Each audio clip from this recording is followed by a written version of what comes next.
രാസ സമവാക്യം എഴുതാൻ പോവുകയാണ്. എല്ലാവർക്കും ശ്രമിക്കാം.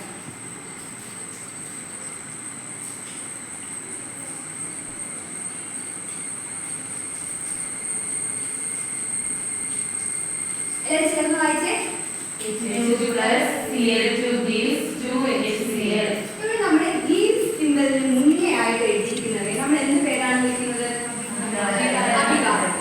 അതിനുശേഷമോ ഉൽപ്പന്നം. ഇവിടെ നമ്മുടെ സമവാക്യത്തിൽ അഭികാരങ്ങളായിട്ട് ഉപയോഗിച്ചിരിക്കുന്നവ ആരൊക്കെയാണ്? ഇനി ഉൽപ്പന്നമായി ഉപയോഗിച്ചവരോ? ഓക്കെ. ഇവിടെ നമ്മുടെ അഭികാരകമായി ഉപയോഗിച്ച ഹൈഡ്രജൻ ഏതെങ്കിലും തരത്തിലുള്ള ചാർജ് ഉണ്ടോ? ഇല്ല. അപ്പോൾ അവിടുത്തെ ഓക്സിഡേഷൻ അവസ്ഥ എന്തായിരിക്കും? 0 ആയിരിക്കും അല്ലേ? ഇനി നമ്മുടെ അഭികാരകമായ ക്ലോറിൻ വാതകത്തിന് ഏതെങ്കിലും തരത്തിലുള്ള ചാർജ് ഉണ്ടോ? ഇല്ല. അപ്പോൾ അവിടെ ക്ലോറിൻ വാതകത്തിന്റെ ഓക്സിഡേഷൻ അവസ്ഥ എന്തായിരിക്കും?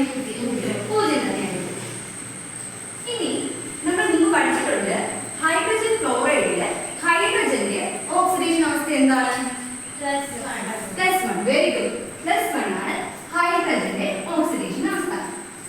ഇവിടെ ഉൽപ്പന്നമായിരുന്ന അഭികാരകമായിരുന്ന നമ്മുടെ ഹൈഡ്രജന്റെ 0 ഓക്സിഡേഷൻ അവസ്ഥ ഉൽപ്പന്നമായപ്പോൾ എന്തായി മാറി? +1 ആയി മാറി. എപ്പോഴാണ് ഒരു ന്യൂട്രൽ ആയിട്ടുള്ള ആറ്റത്തിന്റെ ചാർജ് പോസിറ്റീവായി മാറുന്നത്? ഇലക്ട്രോണിനെ വിട്ടുകൊടുക്കുന്നു. അത്തരത്തിൽ ഇലക്ട്രോണിനെ വിട്ടുകൊടുക്കുന്ന ഒരു പ്രോസസ്സിന് ആ ഒരു പ്രക്രിയ വിളിക്കുന്ന പേരെന്താണ്? ഓക്സീകരണം അഥവാ ഓക്സിഡേഷൻ. അപ്പോൾ നമ്മുടെ ഹൈഡ്രജൻ സംഭവിച്ചത് എന്താണ്? ഓക്സീകരണം. Very good. അപ്പോൾ ഹൈഡ്രജൻ ഇവിടെ എന്ത് സംഭവിച്ചു?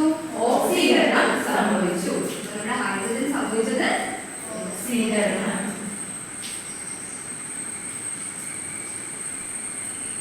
ഓക്സീകരണം അല്ലേ? ഇനി നമ്മുടെ ക്ലോറിനെ നോക്കൂ. ഇവിടെ ക്ലോറിന്റെ ഓക്സിഡേഷൻ സ്റ്റേറ്റ് അഭികാരകമായിരുന്നപ്പോൾ എന്തായിരുന്നു? 0 ആയിരുന്നു. ഇനി അത് ഉൽപ്പന്നമായപ്പോൾ എന്തായി മാറി? -1 ആയി മാറി അല്ലേ? അപ്പോൾ നിങ്ങൾ പറഞ്ഞേ, ഒരു ന്യൂട്രൽ ആയിരുന്ന ആറ്റം ഒരു നെഗറ്റീവ് ചാർജ് ഉള്ളതായി മാറി. അപ്പോൾ അവിടെ എന്ത് പ്രക്രിയയാണ് സംഭവിച്ചത്? ഇലക്ട്രോണിനെ വാങ്ങി. അപ്പോ നിരോക്സീകരണം സംഭവിച്ചു. അപ്പോ നമ്മുടെ ക്ലോറിന് എന്താണ് സംഭവിച്ചത്? നിരോക്സീകരണം.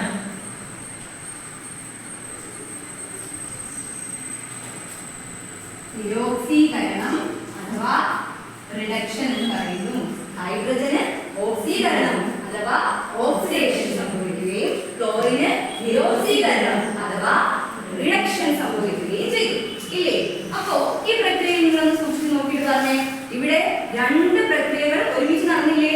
ഓക്സീകരണവും നിരോക്സീകരണവും ഒരുമിച്ച് നടന്നു. അതായത് റിഡക്ഷനും ഓക്സിഡേഷനും ഒന്നിച്ച് നടന്നു. അപ്പോൾ നമുക്ക് ഈ പ്രക്രിയ എന്ത് പേര് വിളിക്കാം? ഈ രാസപ്രവർത്തനത്തിന് നമുക്ക് എന്ത് വിളിക്കാം? രണ്ടും കൂടി ചേർത്ത് പറഞ്ഞു നോക്കിയേ. പറഞ്ഞോളൂ. Very good. റിഡോക്സ് റിയാക്ഷൻ എന്ന് വിളിക്കാം. അപ്പോൾ ഇത്തരത്തിൽ ഓക്സിഡേഷനും റിഡക്ഷനും ഒന്നിച്ച് നടക്കുന്ന പ്രക്രിയയെ നമ്മൾ എന്ത് പേര് വിളിക്കും? റിഡോക്സ് റിയാക്ഷൻ വിളിക്കും. ഇത് റിയാക്ഷൻ ആണ്. Redox reaction. ഓക്കെ.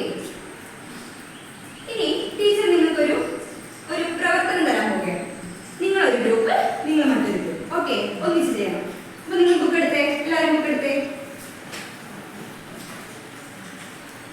മെഗ്നീഷ്യവും ഫ്ലൂറിനും ചേർന്ന് മെഗ്നീഷ്യം ഫ്ലൂറൈഡ് ആവുന്ന ഒരു റിയാക്ഷനാണ് നിങ്ങൾ എഴുതുന്നത്. മെഗ്നീഷ്യവും ഫ്ലൂറിനും ചേർന്ന് മെഗ്നീഷ്യം ഫ്ലൂറൈഡ് ആവുന്ന റിയാക്ഷൻ. ബാക്കി എഴുതിയോ? എഴുതി. ഇനി മെഗ്നീഷ്യത്തിന്റെയും ഫ്ലൂറിന്റെയും ഓക്സിഡേഷൻ അവസ്ഥ അതിന്റെ മുകളിലായി രേഖപ്പെടുത്തിയേ. മെഗ്നീഷ്യത്തിന്റെയും ഫ്ലൂറിന്റെയും ഓക്സിഡേഷൻ അവസ്ഥ അതിന്റെ മുകളിലായിട്ട് രേഖപ്പെടുത്തുക. അഭികാരത്തിലും രേഖപ്പെടുത്തണം, ഉൽപ്പന്നങ്ങളിലും രേഖപ്പെടുത്തണം. രേഖപ്പെടുത്തിയോ?